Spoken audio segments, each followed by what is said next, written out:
Oh, hey, Todd. What are you doing? Mick, what's happening? Well, I'm getting ready to go on a trip overseas, out of the United States. I've got my bags packed. I'm ready to go. You don't say. Yeah.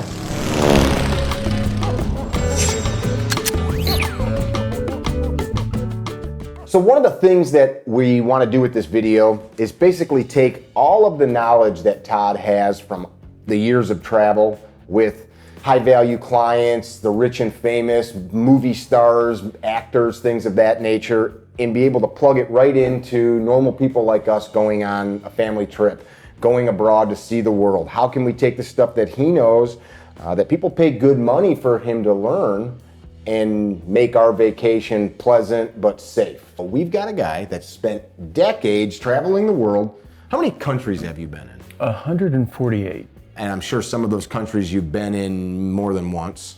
Most of them, Do you have any idea how many times you've landed in a city? No idea. How many times have you been to Europe? I'd say 500 times maybe. And how many times did you say that you were in Chile's capital? In Santiago, probably a dozen times. How about, have you ever been to South Africa? I have. How about Greenland? Greenland as well. How about West Africa? No. No, Been to we West found Africa. one. Ethiopia. Ethiopia, yes. Addis Ababa. What's the most dangerous place that you had to do work in? In recent times, Syria. Syria? Yeah. What is a place that people assume to be safe that you've worked in that is not safe at all if you know what's up? Egypt has become that. Some areas in the north of Africa, like Morocco. All right, so the place that I would start is the same place that I would start in my business with your family, and that would be in the information collection phase. So we would start by figuring out where you want to go, right? Have any ideas of where you want to go?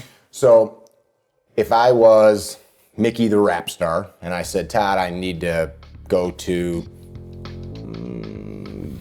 Venezuela. I need to go to Venezuela. There's a venue there that wants me to come play. And I've always wanted to go to Venezuela. And on this trip, I'm going to take my wife, my 2 kids. I want to take my dog as well. So what would happen there, if you were my client, is that we'd have a little sit down and I'd bring you a nice little dossier with information, and then I'd bring you some video clips showing you what's happening right now in Venezuela. So we were not going to Venezuela. And so, yeah, so within 5 or 10 minutes, you'd say, I don't think that's a good idea. I don't want to go to Venezuela. And I'd say, you know what, that's a great idea, Mickey. You probably shouldn't go to Venezuela. Okay, I would like to go to Chile. That'd be workable, right? Okay. So we're gonna go to Chile. So we're gonna go to Chile and we're gonna figure out what you wanna do. Let's say you're gonna go to Santiago de Chile, right? The capital. So what we would start with is figuring out what happens in Chile that I'm concerned with. What crimes happen? What are the problems that they typically see there? Are they having civil unrest? Do they have earthquakes there? What are the issues? What do I have to worry about? And so I would start with something like OSAC, the Overseas Security Advisory Council's page, and I would specifically go to crime and safety reports. And I would start picking apart that data that's available to me. And this is a vetted source. This is a U.S. Department of State, and they produce these documents every year. So it's something that's reliable and that I can go to repeatedly. I can also go to other sources like Stratfor, which is a private company that stems from the State Department. And I would start figuring out what goes on there, and we would work kind of backwards, right? Say, okay, is it a viable trip for us? Is it viable to take the family to Santiago de Chile? And I already know the answer to that, obviously, because I've been there 20 or 30 times. It's one of the safest countries in South America. However, a year and a half ago, they started having civil unrest. And so things fell apart. And one of the biggest issues that we would face going to Santiago de Chile during this time is not necessarily violence, but transportation, moving in and out, because they were taking dump trucks and concrete trucks and all these kinds of things and creating barriers in the major thoroughfares, the roadways. So that would be an issue. We would talk through that, how we're going to move. We would look at where you're going to come in at. So how am I going to get there? It's going to be an airport, right? So is it going to be a private airport, an FBO, a fixed base of operations, or is it going to be an international airport? When we come in there, what potential problems are we going to encounter in those spots, in those airports? Airports typically are in more impoverished areas, right? So you're going to leave that airport and be in a less than desirable area. And now where am I going? I got to go to a hotel or an Airbnb or a friend's house or whatever it may be. So what's that movement like through that area? At what time of day am I landing? At what time of the year am I landing in that area? So Chile, for example, Santiago is in the mountains, and we would say, you know what, Mickey, you have that asthma problem, and we're going to be I don't have asthma though. Not this time. So basically we'd say we're going to be at altitude, and I'm taking, you, your wife, your kids, whatever it may be. Little Johnny has an issue, and we're going to be at altitude now at 9,000 feet, 10,000 feet. We're going to need to bring some oxygen or access some oxygen there for his medical consideration. So I'd start to think through all of this kind of stuff, and I'd start to plan these things out backwards. And then I'd sit down and talk to you and say, hey, have you thought about Johnny's condition because it's at this? And have you thought about what you would do if X happened or Y happened? So if they have civil unrest there and you've already booked your trip, you've already and made the itinerary for this, and you've booked the flight and you've booked the hotels and all this kind of stuff, and then civil unrest pops up, then we would start to assess, is it still a viable trip? And if it's still a viable trip, yeah, because it's a living thing, it's an active thing. We can make a plan now and the situation changes, which means we have to adjust our planning. We have to adjust our protocols when we arrive in country. What kind of things besides crime, things of that nature, are we looking for? So what we want to know is how that culture works, how it functions. So first thing is, what language do they speak in Chile? Well, South America, it's Spanish. Well, it's not true, because it can be in Guyana, it can be in Brazil, and you're speaking Portuguese. So we know in Chile they speak Spanish. Do we have Spanish skills? Do we need an interpreter? What percentage of that population speaks English? And in Chile, it's a very educated society, and they tend to speak a lot of English. That changes as you get outside of Santiago, right? You're going to start seeing less and less English. Another thing is, what currency do they use, right? Okay, are they on the peso? And if so, what's that value to the dollar, right? Am I going to make exchanges in pesos or dollars? Their neighbor next door to Chile is Argentina, right? And in Argentina, nobody wants pesos, because the fluctuation of currency that happens on a daily basis is extreme. And so one day you have X amount of pesos and it equals $5. The next day it's 50 cents. So they want to be paid in US dollars. Other countries in the region just north of Chile, like Ecuador, function on the US dollar. They don't have another currency. They function on USD. Didn't know that. So that's something that you'd need to know in advance. The language, the money, and then kind of how people do business. What's customary? So throughout South America, law enforcement, for example, is corrupt. But in Chile, it's not. So if you were to treat the police in Chile with a bribe, the way you would in other places in South America, you're going to be going to jail. So stuff like that. What's expected as the cultural norm in another place there is like we would treat it here. Absolutely. Another thing you may want to look at is the dress, right? What do they typically dress in? Because you don't want to stand out. And as Americans, we typically stand out no matter where we go.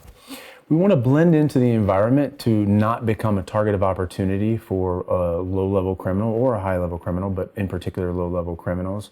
We want to blend into the masses so that we don't become that easy target. So I'm the rapper. My wife has beautiful jewelry, big fat diamonds I bought her. She likes to show them off. I bought them for her because I'm a rich rapper. And I try to get her to leave this shit at home when we travel because people see it. They're gonna follow us back to the hotel and steal that stuff. And she says, well, what's the point of having it if I don't get to wear it? Like, is that something people should be thinking about? Yeah, and so that's a great point. So if you have a $20,000 Rolex Daytona and she has a $50,000 engagement ring and she has a tennis bracelet and she has pearls that are worth 100 grand, ideally you wouldn't bring it into country unless you're willing to lose it. And that's also something that we would advocate that you insure, right? So there are a bunch of different insurance companies that will insure that for your trip specifically.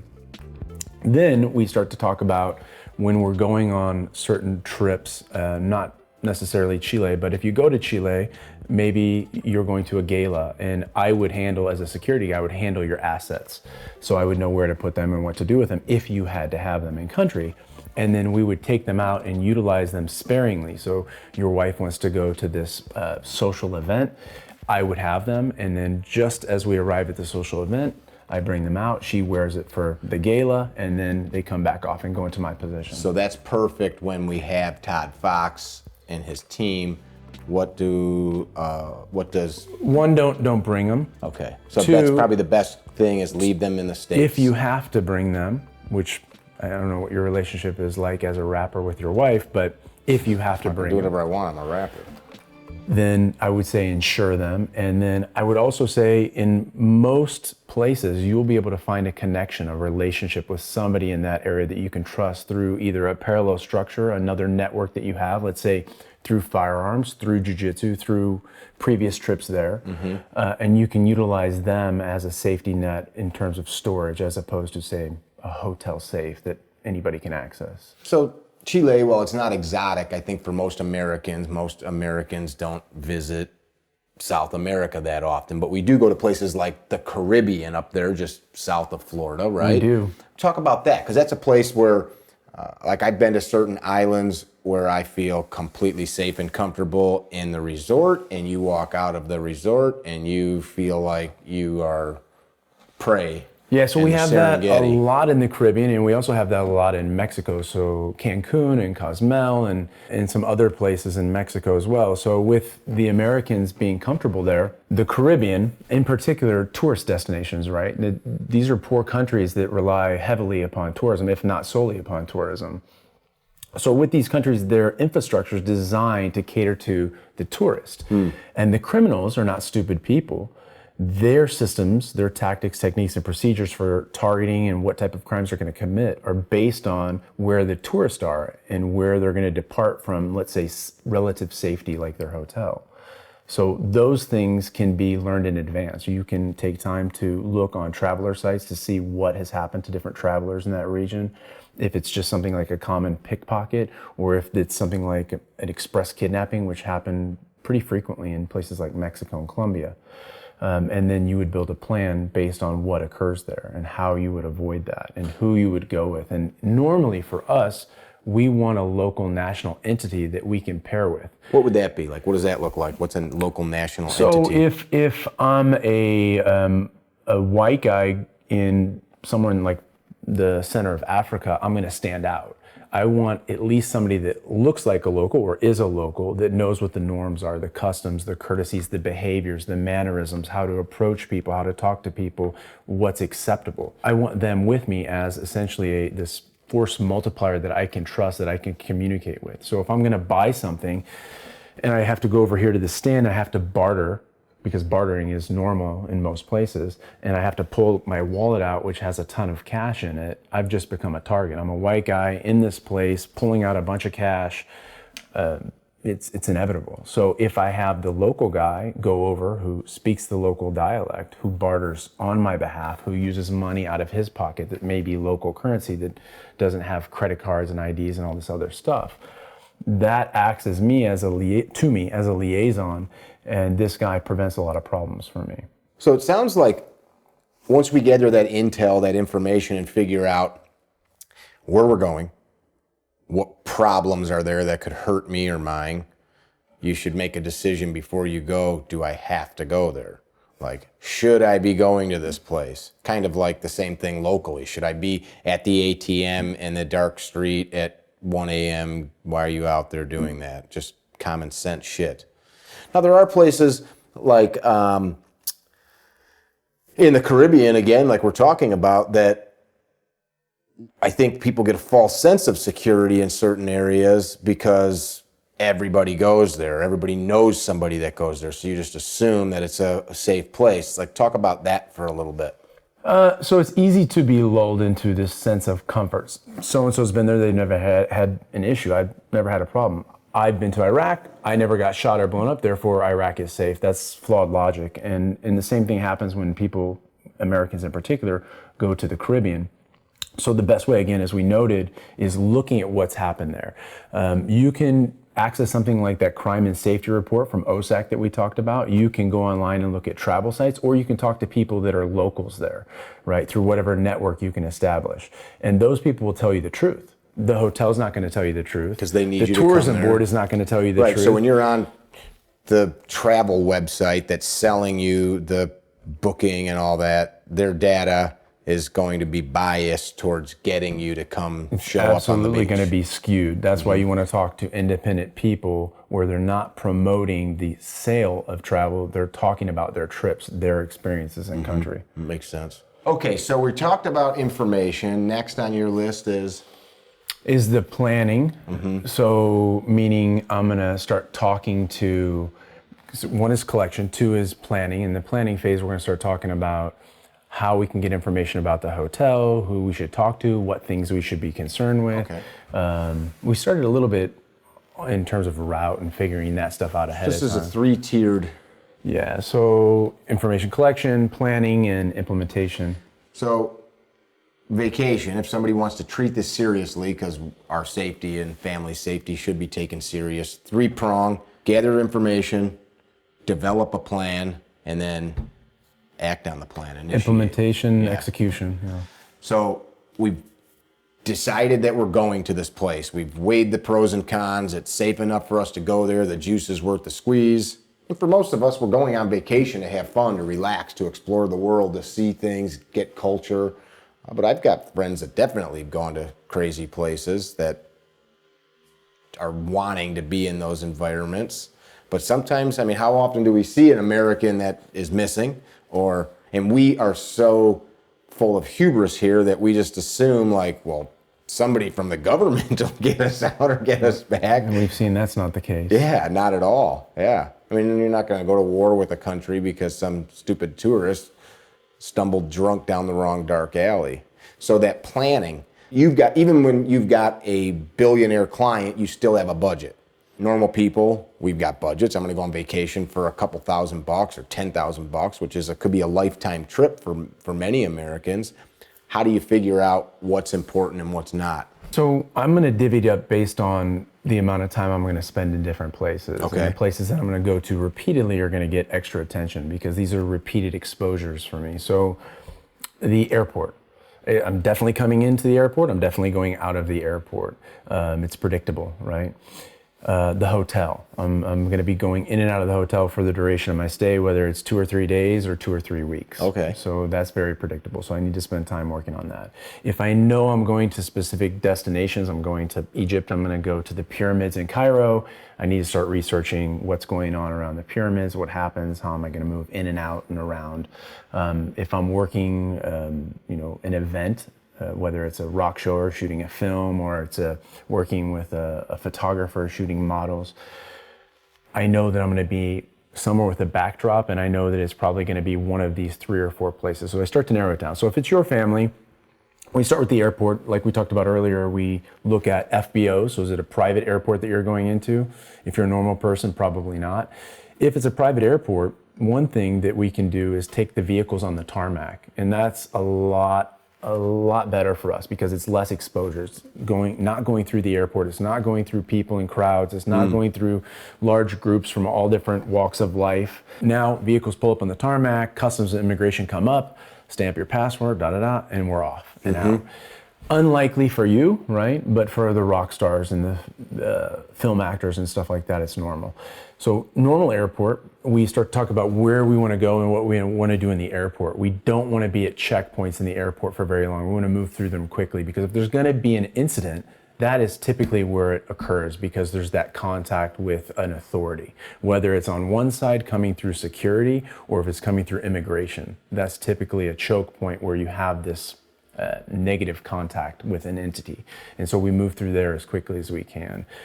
We don't want to spend a lot of time in the airport because problems happen there and things are predictable there, and criminals have TTPs working inside the airport. Unlike America, most airports around the world are porous, so people can get access. They don't have to have a ticket, they don't have to be flying somewhere. And even if they did, they can buy a dummy ticket to get access. Tell the viewers what TTPs means. TTPs are tactics, techniques, and procedures. So bad guys have those too. Bad guys have them. That's how businesses operate, and that's how people function. Look for that type of person. Here's how we follow them to their hotel. Here's where we dump the body. Correct. So at the airport, that's where you're going to start with your ground movement, right? So once you hit the ground and you get through the airport, now are you taking a taxi? Are you taking an Uber? Do you have a scheduled limo? Do you have a friend or family member picking you up? Those things are going to change your plan, right? What time of day are you landing?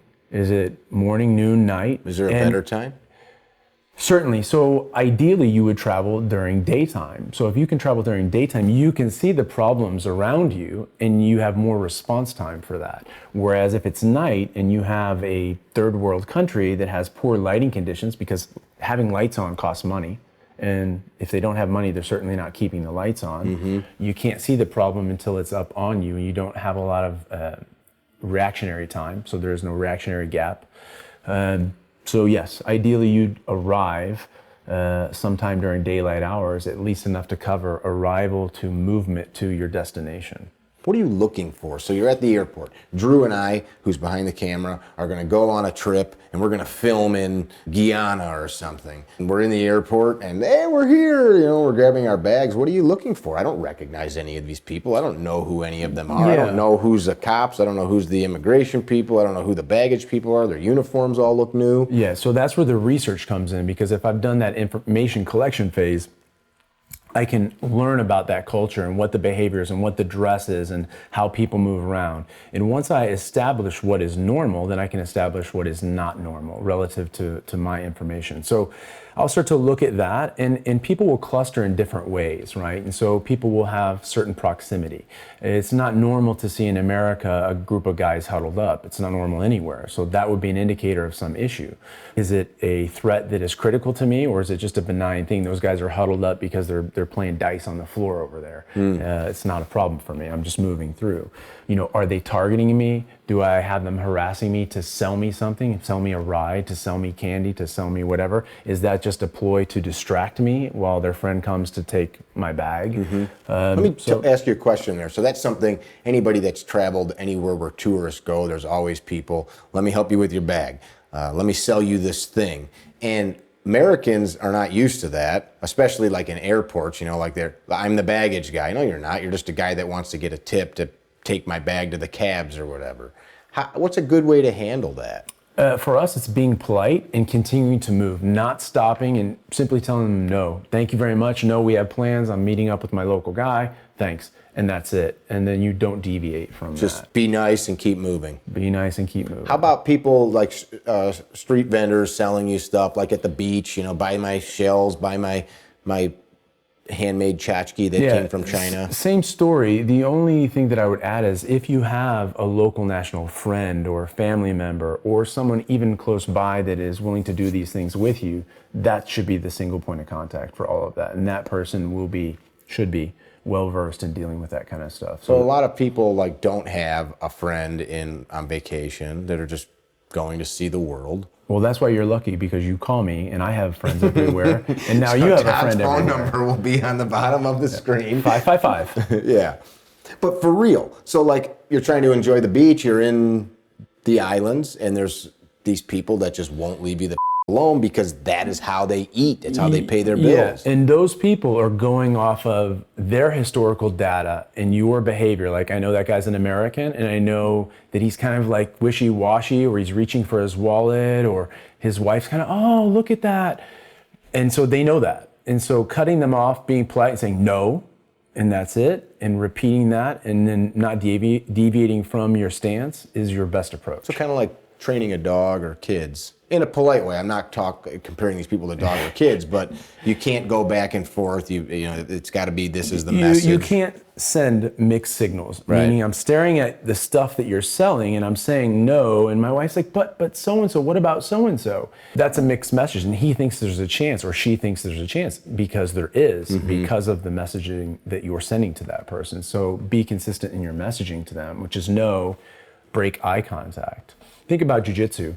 What happens, guys are sparring or whatever, guys look to make eye contact with you to see if you're open and available to spar with, right?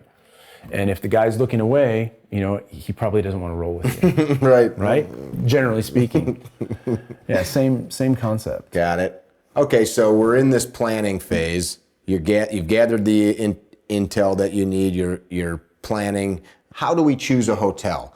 Location, I'm sure, is important, but cost is a factor for people. I can't just go to the 5-star Ritz-Carltons or whatever. I can't afford it. I just don't have the funds, but I really want to go to this place. Yeah, this is also part of the research phase, right? So you can go on hotels.com and look at what's available in terms of hotel stock to see kind of what levels they have, and you can look at star rating and all of that good stuff. But really what we want is something above 3 stars. And the reason that we want 3 stars or more is they're going to have some apparatus in place for safety or protection. And each country is going to have different standards, different fire codes, different security or safety codes. So there's going to be that. And then there's going to be another component. Depending on where we're going, it's going to change a little bit, because maybe I don't want an American chain hotel because that draws some negative attention. Maybe I want a local national type hotel or from a totally different region. So the hotel and the marker for that hotel, it's a Marriott. That's pretty American, right?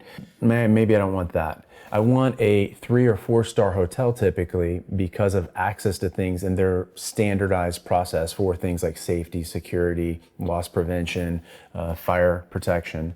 But also what happens is I can communicate with them and have a dialogue about very specific things, about where I want to be. What floor do I want to be on?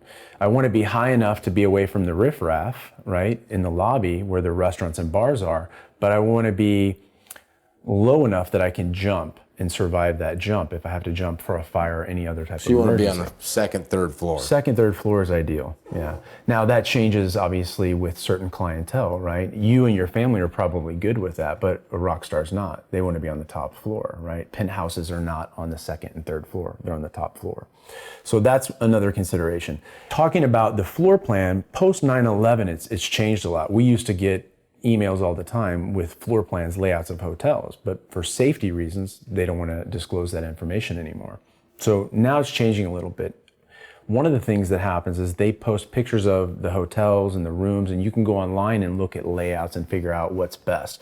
You can figure out if it's an inward opening door or an outward opening door, if they have fire extinguishers in the hallway, if they have door closure arms, and we can look at that in a minute, because we want to use that kind of stuff for barricading. We want to know how to keep that door shut in case we're trying to keep people out.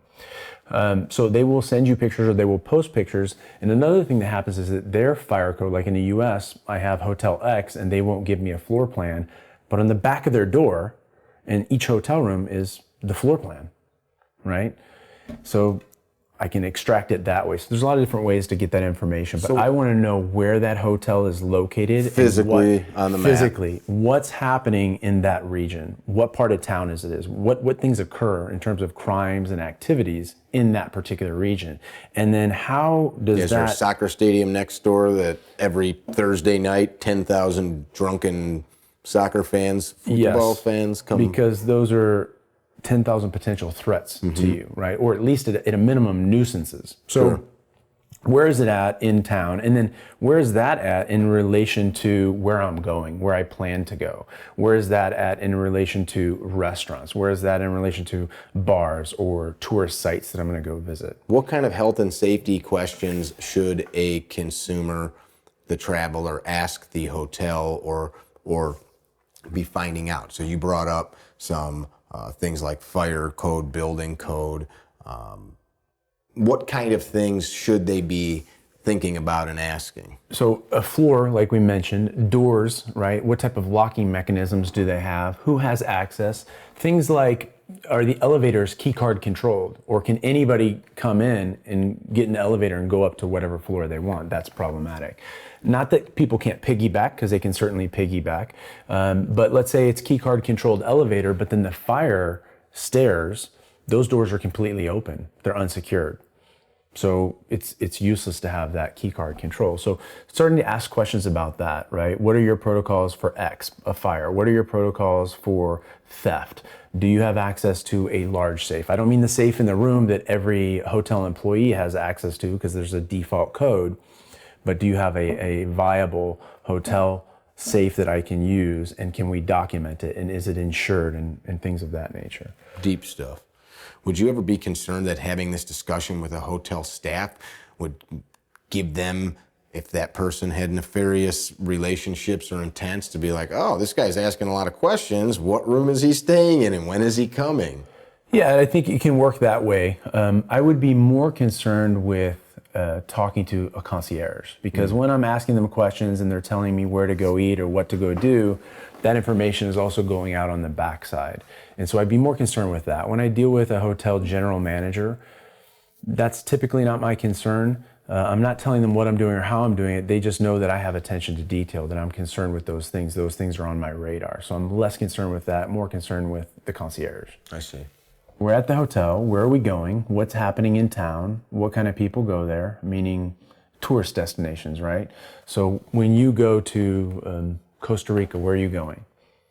The beach. So you're going to the beach. The beach is wide open. You typically go to the beach during the day for the most part, so you have visibility. The activities there typically are what? Surfing, boating, swimming, playing volleyball on the beach, or messing with your family, or sunbathing. So pretty innocuous things, right?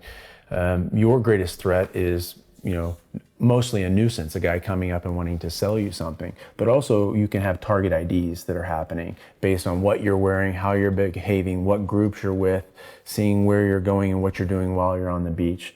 So that is something just in terms of being aware of your environment. So I'm going to rent a car and I'm going to travel and go see the rainforest. I'm going to go to some ruins. I'm going to go to a tourist spot that's built to attract people like us to come to see whatever. Yeah. So the first zip lines in the forest and that jazz. Yeah. So the first thing is, when you say you're going to rent a car, is it normal in that area that criminals target rental cars? Because rental cars typically have valuables, because a lot of times Americans will leave things in the car. It's a safe spot to leave it, which, as we know, it's not. So rental cars become targets of opportunity for many criminals. That's one thing. And so is your whatever rental car company X sticker on that vehicle, is it a marked vehicle? Do I know that that car only exists in this country through that rental car agency? So that's the first thing that I would say. It happens a lot, even in places like in the US and Hawaii, they target rental cars. That's one deal. Then where I'm going, let's say it's a tourist spot, like you mentioned, the rainforest. What kind of activities are there? What kind of people are there?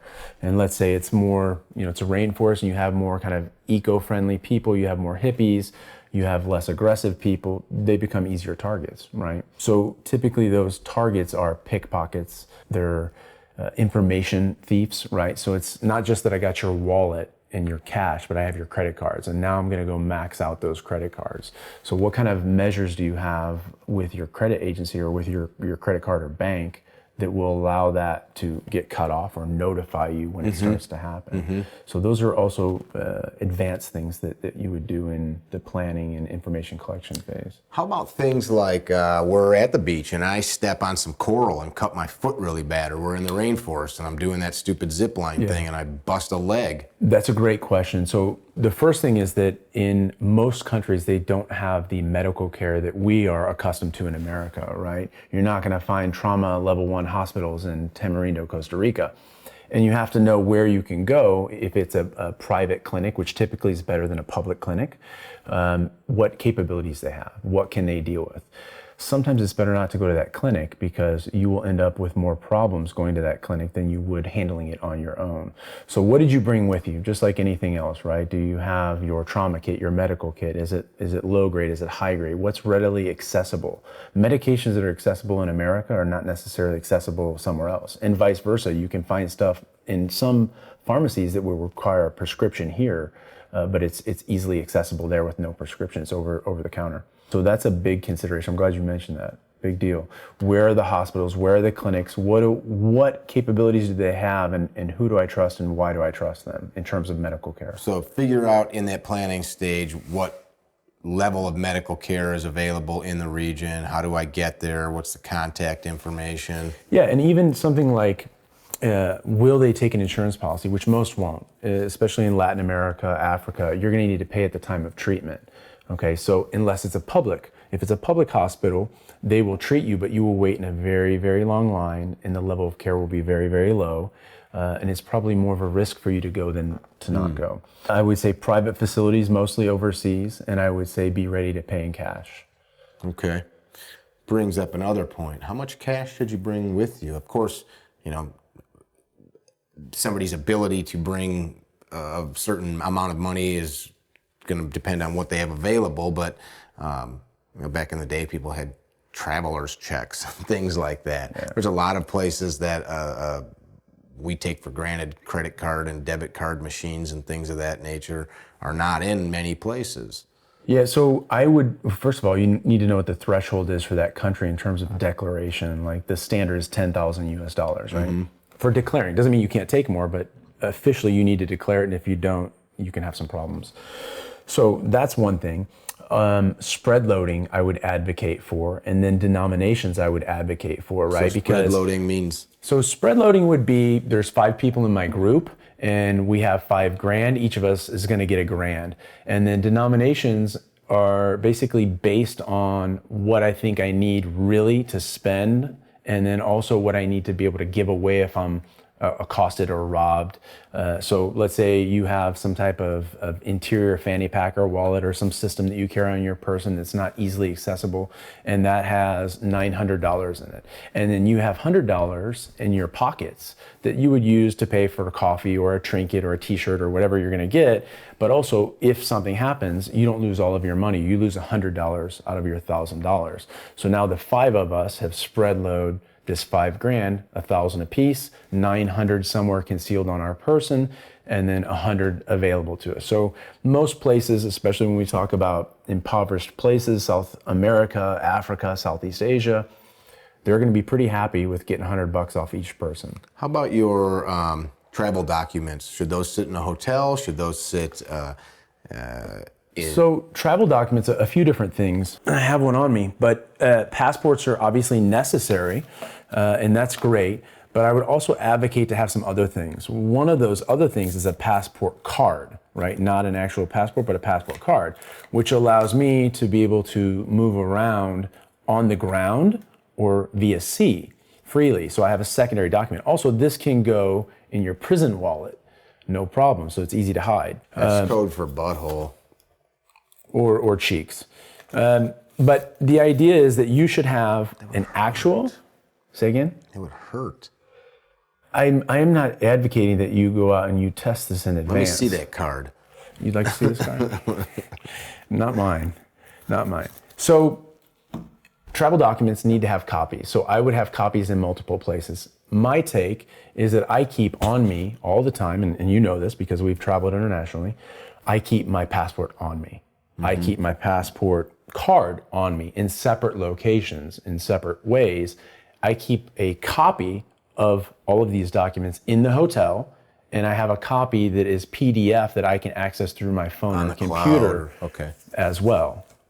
In that way, if the volcano's exploding and you can't go back to the hotel, you've got what you need on you to at least ditch out of that country. You might you might lose your luggage, you might lose the stuff you've got at the hotel and trinkets and all that, but you're going home. Absolutely, and this has happened to me more times than I can count. Maybe 20 or 30 times that this has happened, where it's like all of our stuff is in another place and we need to move and we're leaving, we're out in a moment's notice because of some type of emergency. It doesn't mean someone's shooting at us. It can be, an earthquake. It can be a storm. It can be COVID. We actually did that a year and a half ago with COVID, where we took off from overseas because some things were happening. They were about to shut stuff down, and we said, let's GTFO. Got a plane, got out.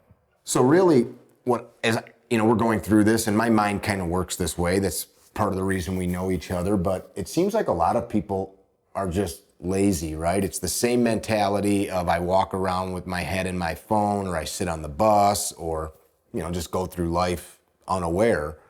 For folks that are thinking about this stuff, that are our viewers, our followers, the people that are going to come train with you, should this take a lot of time? Should this be like a huge investment, pre-planning and all of this before a trip? No. So like with everything that you do, the better you get at it, the more efficient you typically become. So what I would do for a family type trip is spend 2 to 3 hours on it. And it might take an average person who doesn't know how to access or where to access or what information they're accessing, it might take them 4 or 5 hours or 6 hours. But relative to a week-long vacation, from my perspective, 4 to 6 hours is not that much, right? And it can save your life, literally. And also, if nothing else, you become kind of more of a subject matter expert on that region you're going to, and you can provide that information to other people that are with you. So it's very useful. Yeah, and maybe you'll be less of an annoying American to the locals. Absolutely. That's probably one of the greatest benefits from researching that, to be able to understand or penetrate or integrate into that society a little bit easier. I know I always appreciate when I meet a foreigner that's in our country and they know something about our cultural history, because it's like, oh, you care enough about us that you've read or viewed something to learn these things. And that's a great point. So one of the things that we do for easier cultural penetration is not just to understand the clothing they wear or the history that I can read about, but something like their music. Like when I can learn 3 or 4 of those songs, not only does it help me with the language, but it helps me with the culture and the vibe and the fluidity of the music and the style. And then I have a talking point. Like, hey, on my phone I have this song from so-and-so. Oh my God, you have that? I can't believe you have that. I didn't know any Americans knew who that was. And now you have this bond, this connection that you wouldn't have otherwise had. Baseball. Apple pie and baseball. I dig it. Guns and jujitsu. There you go. There you go. So we've planned implementation phase. So I'm there. So here's the little caveat with implementation. We do the research and collect the information, and we make a plan, and we make a secondary plan and a tertiary plan. But shit goes wrong a lot, especially overseas, because you can't control all the variables. And in most places, the variables are much harder to control than in America, not because we're a foreigner, just because of the way things work. Things move at a different speed in a different sort of way. So the first thing is, in the implementation phase, expect things to go wrong and start looking to fill the gaps before they happen. So you're looking ahead with foresight, knowing what things can go wrong and being ready to plug those holes. Sharon and I were in Northern California a couple years ago, not abroad, and forest fire, like changed direction from miles away, and we woke up and like the whole town was on fire and smoke, and it was horrible and scary and all that. But like, if that was in some place other than California, another country, that would really suck. Especially because we know where we're at here. I know where to drive, and like you said, we knew people there.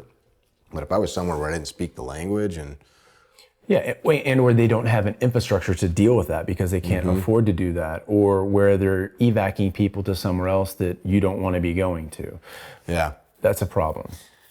Something that you and I will talk about in a subsequent video, but I think is worth noting here, is the theater of security. So we travel, they've got a security staff at the hotel, they maybe got some layers in place to help keep the place in check.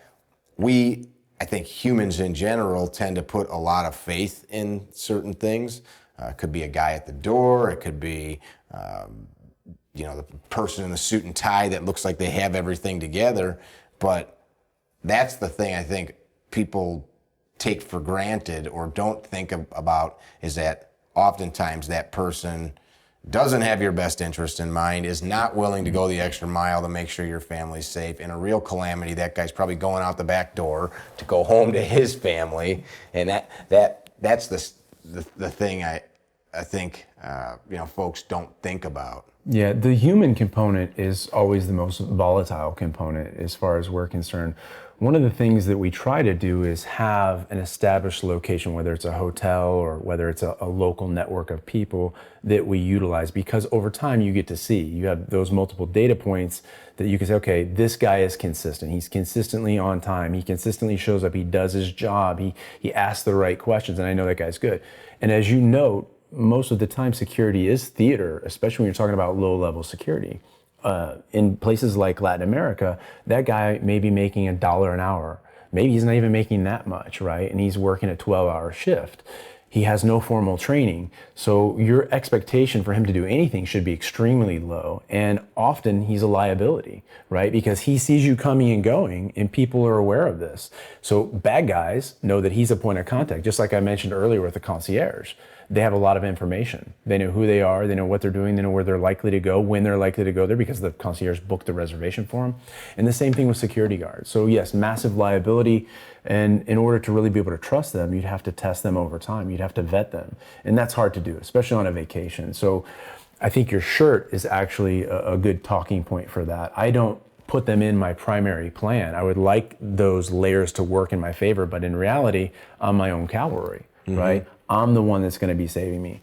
And then that kind of leads into who's with you and what are the capabilities of the people that are with you. Is your wife capable of acting, or does she fall apart under stress? So can you count on her? Are your kids 3 and 6? Or are your kids 18 and 27, and came from the military or law enforcement or a fighting background? Are they all somebody you're going to have to drag, or are they going to be dragging you? And that also needs to get worked into your plan, because if I have my 97-year-old grandma with me, she not only is she not going to do something, now I've got to add additional time to move her, and that's going to be costly. So I need to have some plan specific to that, and maybe that's a task that I can give to my 17-year-old kid. Makes sense, right?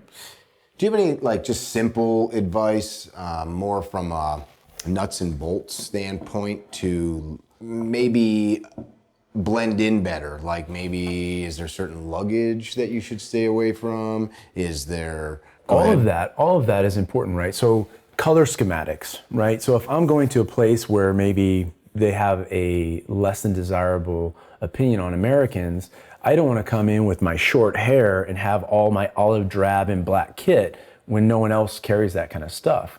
So one of the things that we do when we're in less desirable areas, and this can apply anywhere, but we try to get local gear. So we come in with one thing, and then we'll buy a local backpack or a local sack, or have a plastic sack from a grocery store, and that's what we're using to carry stuff around. But it's not the same as a tourist plastic bag that's got t-shirts and trinkets and things like that. So seeing what the norm is, what the locals carry, how they move, that's what we want to do. That makes good sense. And even when we're walking around, typically, what'll happen is we'll have these groups of people moving, and we'll try to piggyback on them so we look like we're part of their movement, right? Because we're bigger, we're stronger when we look like we're part of their movement. So me having a nice Pelican case at the airport and a tactical-ish backpack is probably not a good idea. Yeah, so given that the military's been using Pelican for at least 30 years, or as long as they've been around, that's one component. Another component is in my entertainment exposures,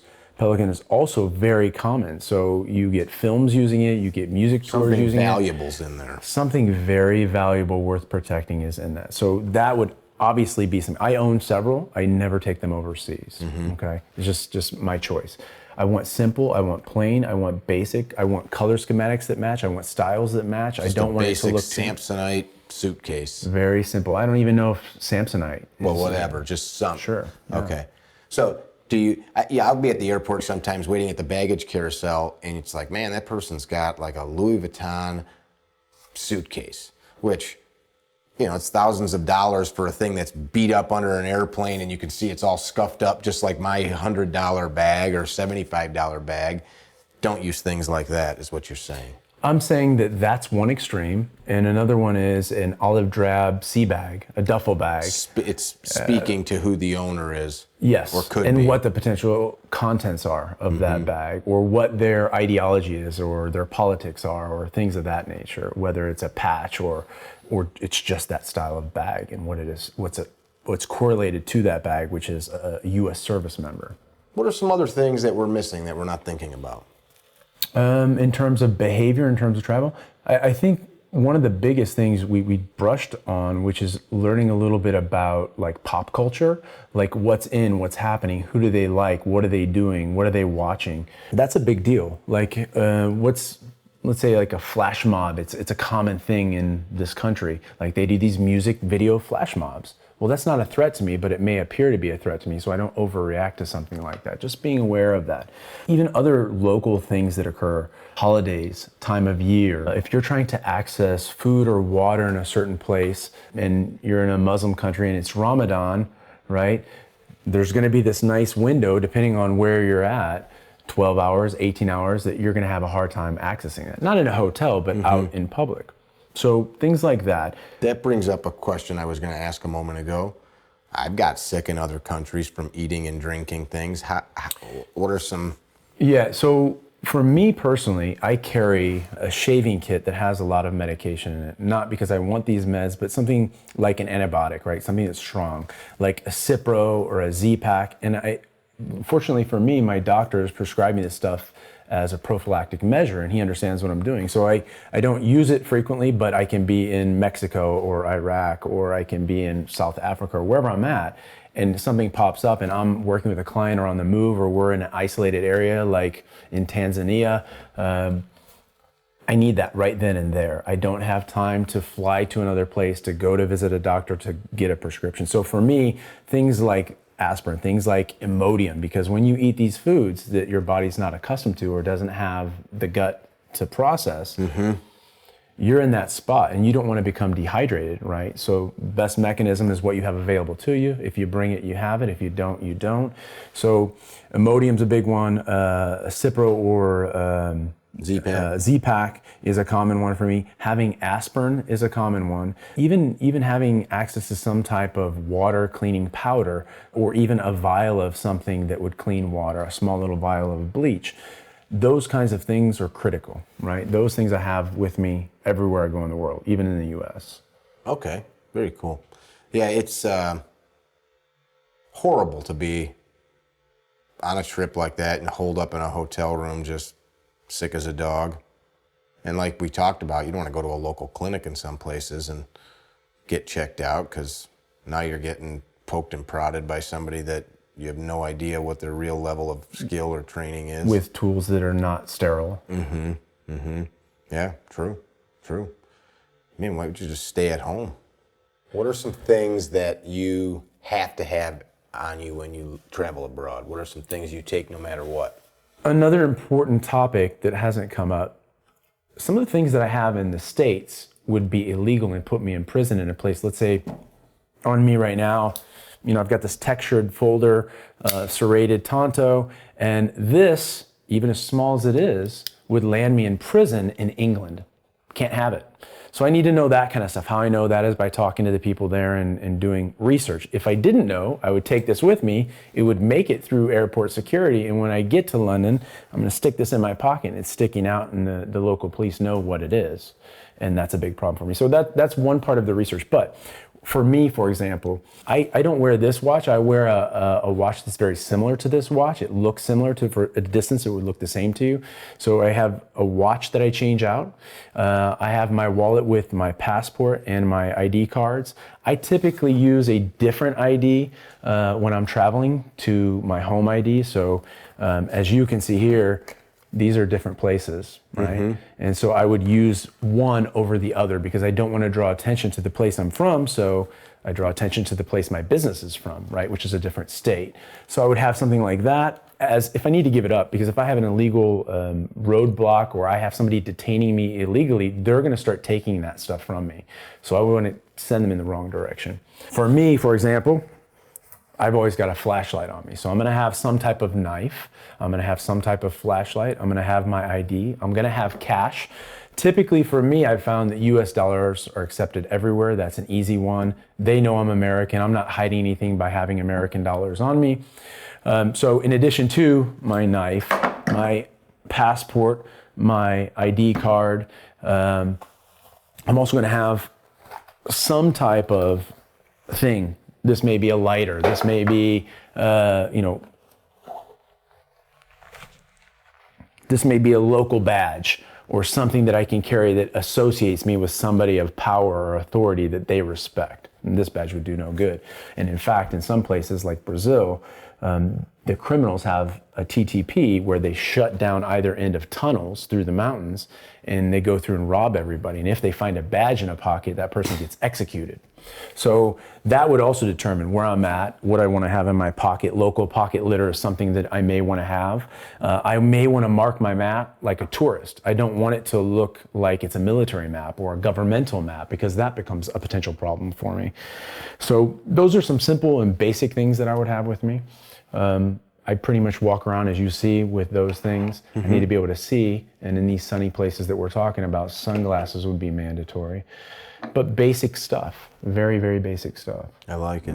So to the best of my knowledge, Mr. Fox has never gotten in front of a camera and shared some of this knowledge, some of his life experience for free, especially with us. And so we very much appreciate you for doing that. He pointed out my shirt. I think it's a great motto. That's why it's our motto, be your own Calvary.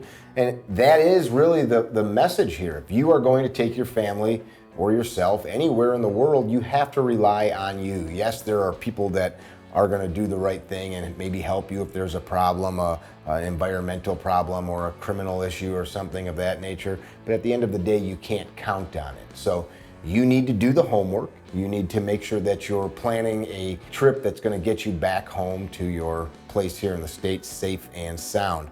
Check out Todd's website. What is it again?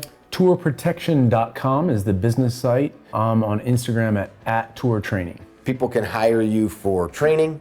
They can hire you for the physical protection. They can hire you for consults. Correct, all of those things. Awesome.